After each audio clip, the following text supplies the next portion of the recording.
Thank you, Mr. Chairman. General Dempsey, welcome back. Let's talk about the situation in Egypt. There's been disagreement in Washington about the wisdom of continuing to provide assistance to the Egyptian military in light of recent events there. When I look at Egypt, I don't see very many Jeffersonian Democrats. But I believe the Egyptian military has acted with great professionalism and restraint throughout the 3 years of difficult transition since the 2011 ouster of Hosni Mubarak. I believe one of the primary reasons there's not been far more bloodshed and suffering during this time of transition is the support the United States has provided to Egypt through foreign military sales and military-to-military cooperation. In light of recent events, some have called for the end of these programs. Let me tell you how I feel about this and our commitments under the Camp David Accords, and then let you respond. First, we must maintain the strength of this relationship to enable us to assist and influence Egypt's military leaders. Second, the United States would be short-sighted to overlook the return on investment we get from the Egyptian military. For example, Suez Canal transits for our carrier battle groups, intelligence cooperation, counterterrorism cooperation. These are examples of the benefits we derive from this relationship.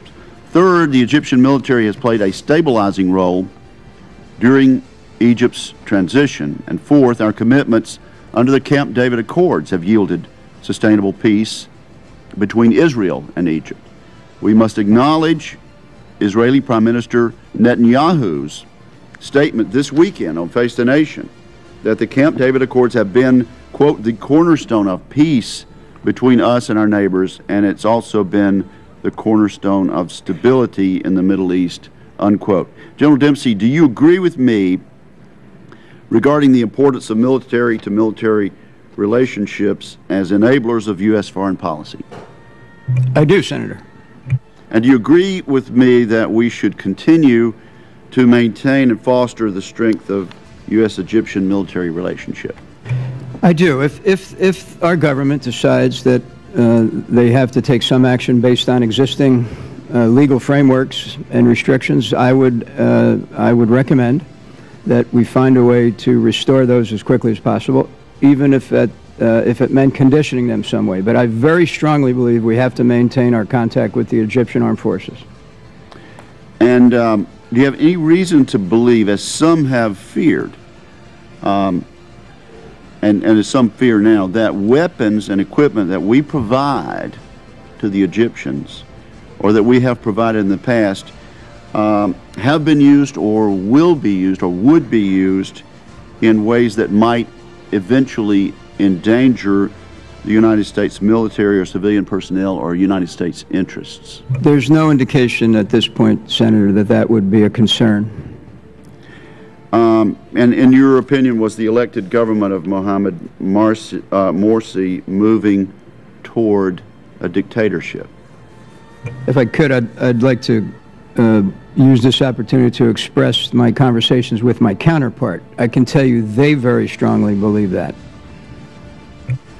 Okay, well, let me just ask you then, before I move on to another topic. I made some pretty emphatic statements. Would you like to elaborate? I'll give you an opportunity to elaborate on what you've said about the relationship that we've had and the assistance and the sales that we've had with the Egyptian military. Thank you. It goes, my own personal experience with it goes back to when I commanded CENTCOM in 2008. And I can tell you that they have, they're a very strong partner of the United States, a very key nation in the region. As you put it yourself, we enjoy preferential passage in the Suez, dynamic overflight. They've committed to the Camp David Accords. The Israeli military considers the Egyptian military a strong partner. And so in my personal experience, which goes back now about 5 years, they are worth the investment.